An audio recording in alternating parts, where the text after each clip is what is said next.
Hi everybody and welcome to this week's Weekly Wiggle. I'm Ronan, one of the senior physios working here in adult cystic fibrosis at St. Vincent's University Hospital. This week's Weekly Wiggle, with a little bit of a difference, we have our first ever special guest. Professor Ed McKone is going to speak to us about starting Kaftrio and the need to continue airway clearance therapies and nebulized medications once you start into the drug. Do you need to continue to take them? Can you take the foot off the gas? How do we approach it? What research is going into it? We're really lucky to have Professor McKone speak to us because he's one of the world leaders on CFTR modulators, the class of drug that Kaftrio falls into. And we're really lucky to have him here at the centre and really lucky to have him speak to the Weekly Wiggle this week. So without further ado, over to you, Prof. McKone. Hello, hi, my name is Professor Ed McKone and I'm based at St. Vincent's University Hospital. And I've been asked to talk to you about Kaftrio, and in particular a question that is often raised is, now that I'm on Kaftrio and I'm doing so well, do I need to continue to take my other CF medications, and in particular the pulmozyme and DNAs, which help loosen up mucus, and also do I need to do as much airway clearance as I was doing before? As you know, Kaftrio was approved in October of 2020, and since then we've been rolling it out with our CF patients here at St. Vincent's University Hospital. With this, we know that there are significant benefits, often with improvements in lung function, reduction in exacerbation frequency, and also improvements in quality of life. Many patients also have noticed that over a period of a few weeks after starting Kaftrio, there are significant reductions in the amount of sputum, and this has begged the question, do we need to continue to take the treatments that loosen up mucus such as pulmozyme and hypertonic saline, and do we need to do as much airway clearance as we were doing before?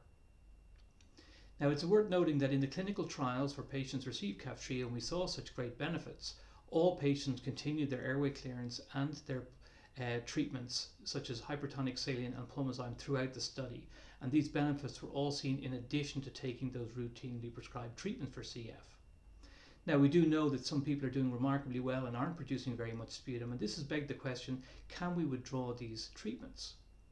At the moment there are two trials ongoing, one called the Simplify study, which is based in the United States and funded by the CF Foundation, and the second one is CF Storm, which is a similar study funded by the UK Trust. And both studies are looking at, can we withdraw hypertonic saline and or pulmozyme in some patients with cystic fibrosis who've started Kaftrio. It's very important that the CF community recognises that there may be a role for stopping some of these treatments, but that it has to be done in a very carefully studied protocol to make sure that no harm comes. Because the one thing that we don't want to do is to reduce the beneficial effects of Kaftrio by stopping other treatments that also help Kaftrio lead to the benefits that we're seeing in the clinical trials. So our current recommendation for people who have noticed an improvement in their sputum, and even to the point where they're producing very little, is continue your current treatments, particularly your hypertonic saline and your DNAs that has been prescribed by your CF team. And if you feel that though the sputum has improved dramatically, do talk with your CF physios in your team and ask them for information regarding whether you might be able to slowly withdraw or reduce the amount of airway clearance that you're doing. I think it's very important over the next few months as we begin to get the results of these studies, we will look at ways to try and reduce the burden of treatments for people with CF. But until then, it's very important that all treatments are adhered to until we have the results of these trials. Thank you. Okay, so thanks to Prof. McKone for those valuable insights into how to approach airway clearance and nebulized medication in the age of Kaftrio. So I'm going to just finish this week's Weekly Wiggle with a few tips on airway clearance techniques. It's very hard to give an overview of all the different types of devices or different techniques we use, and everybody's chest is so different that it just makes airway clearance videos very difficult to make. So I'm just going to give 3 top tips, and I think if you keep these 3 tips in your mind when you're doing whatever type of clearance it is that you do, then you can't go too far wrong. Tip number 1 is to make sure that your inspiration is slow and controlled. We spend so much time focusing on our huff or our sigh with our AD breath that it's easy to forget about your inspiration. The tip I always use for people who are not using any device is that you should be breathing in through your nose in a nice slow manner so that it doesn't make any noise. If you can hear yourself breathe in, the extreme example of this is a sniff. If you can hear yourself breathe in, you're breathing in too fast. You want it to be nice, slow, controlled and silent.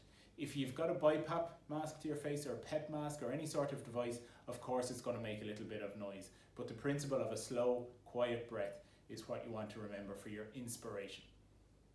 Tip number 2 is that when you have inspired, you want to hold that breath just to let the air kind of circulate around your chest. We call it collateral ventilation. You want to make sure that all of that air that you've breathed in is getting in and behind secretions. So you're breathing in, you're keeping the back of your throat open, you're holding your chest wall out as you've brought in all that air, and it's a hold, and then you move into your expiration. And the way that was explained to me when I was learning about this is it's not the kind of breath hold that you hold when you jump into a swimming pool where you and close over the back of your throat. It's like you're slowing down your breath in to such an extent that you stop breathing. And it's like when you get a fright and you hold and then release. Okay? And top tip number 3 is that when you're doing your gentle sigh breath, or we don't like the term huff so much, but when you're doing the gentle sigh of AD breathing, you want to be able to hear your secretions. So what you're looking for is what I call the snap, crackle and pop of secretions on your chest. If you can hear the secretions or feel the secretions for some people moving on your chest, that means that you're moving them, and they are only going to move closer to the top and closer to the mouth for expectoration. So if you can feel or hear your secretions moving on your gentle sigh breath, then you know you're going in the right direction. Finally, not a top tip, but finally just something everybody should be doing, is that after a cough, you should finish your airway clearance session with a couple of big deep breaths, just to make sure that the air is reinflating those lungs and airways, and that you're getting air back into the chest again after all your sighs, your huffs or your coughs, whatever you want to call it. Okay, so that's our top 3 tips for airway clearance, and thanks again to Prof McKone for those valuable insights. If you do need any advice about personalizing your airway clearance routine, if your airway clearance routine is kind of changing because of your symptoms and you've started on Kaftrio, we are more than happy to discuss that with you. The email address is on screen, cfphysio@svuh.ie. Please do give us a shout out, and don't forget to subscribe to the channel to make sure that you don't miss out on any new video content that we're adding. Thanks, and see you soon.